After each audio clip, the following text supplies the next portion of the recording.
I have about half a day in Chicago. My train to Buffalo is at night, like 9:15 or 9:30 p.m. I just checked out of the hostel, put my bags in there for storage while I go check the city out for half a day. And I did meet 3 interesting people in the hostel. One is Dan, he was from New Orleans, just traveling. Another guy, a student, PhD student from Reno, Nevada. And there was a third one who was actually on the train with me on Empire Builder from Seattle. And he is from Texas. He has been doing the same rail pass trip. So we connected on the floor and talked about our travels a bit. And it was interesting to meet these people. So now I'm going to go to the Willis Tower and see what else there is in the city to do in half a day.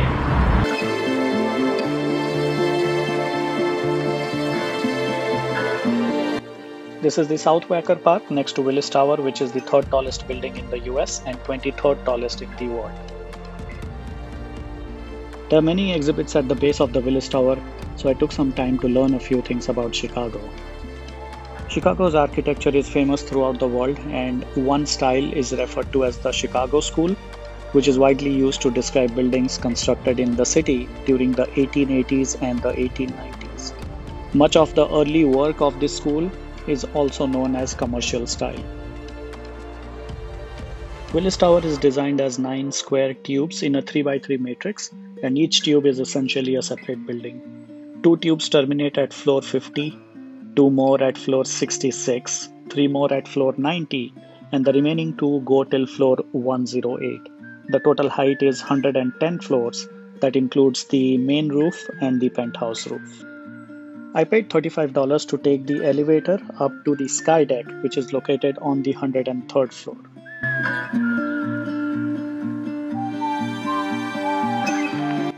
The sky deck's tall glass windows offer magnificent sweeping views of the city around the Willis Tower. The 103rd floor also has a ledge consisting of glass boxes that extend out 4.3 feet from the sky deck. There was a long line and I waited about 30 to 40 minutes for my turn.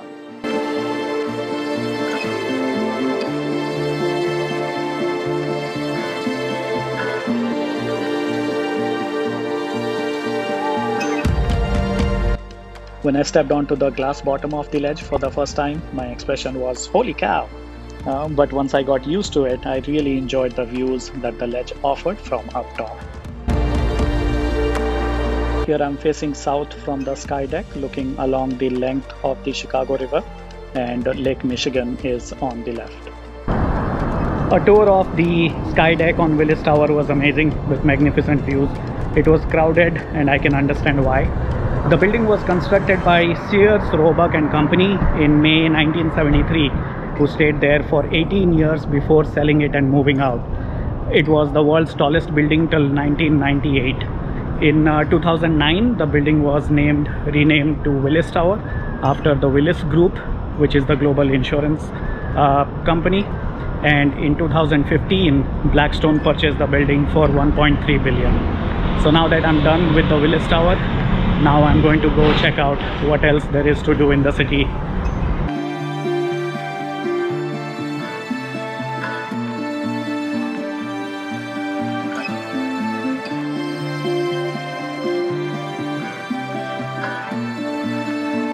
Next to the Art Institute of Chicago is the Millennium Park, which is a green space with art, sculptures, a theater, and an ice rink.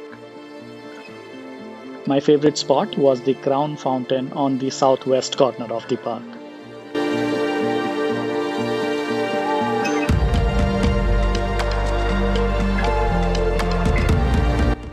The fountain would display a face and then spout a stream of water, which lasted about 5 to 10 seconds.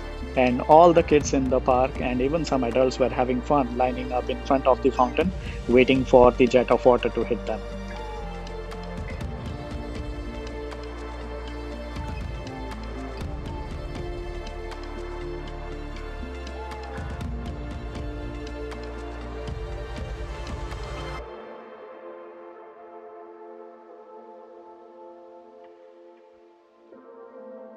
I'm in Chicago's Millennium Park, and that was the Crown Fountain.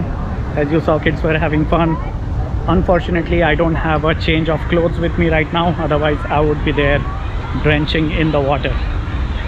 The Cloud Gate, also known as the Chicago Bean, is another very popular artwork in the Millennium Park.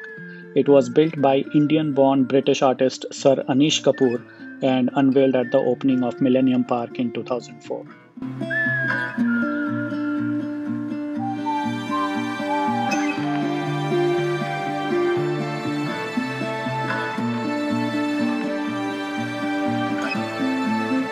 On the northwest corner of Millennium Park is Wrigley Square and the Millennium Monument.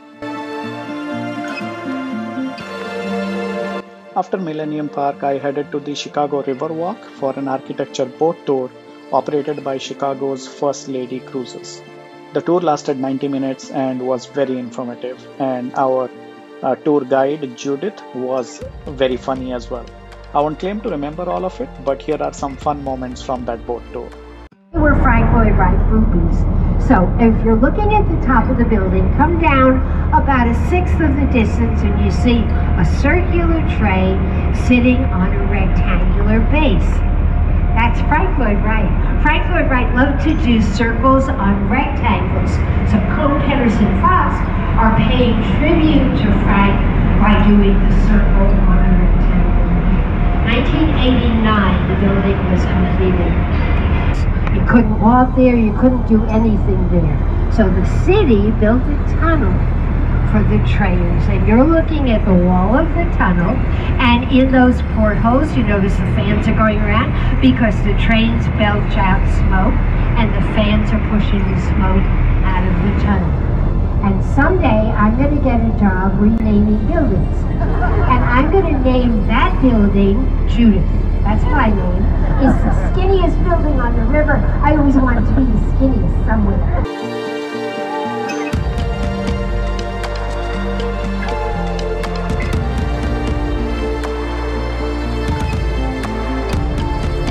This area here, this is where the fire started in October 8th, 1871.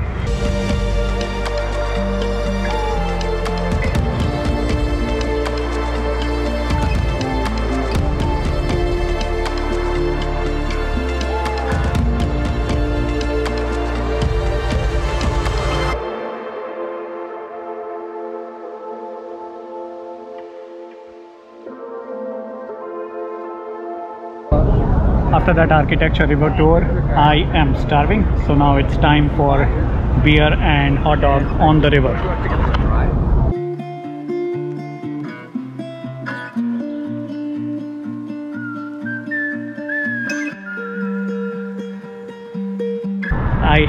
It's 5:10 p.m. and I have about 4 hours before getting on the train for Buffalo, New York. So I'm going to go back to the hostel and just chill out there for a bit. Feeling tired and then head to the Amtrak station.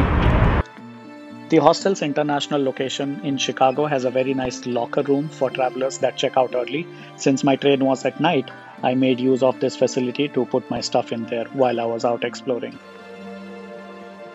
I'm taking the Lakeshore to Buffalo, New York, and given the experience with food on the first day of Empire Builder, I'm not taking any chances on this train. So tonight I'm ready with a ham and cheese sandwich from the station itself. I'll reach Buffalo around 8:30 a.m. tomorrow morning.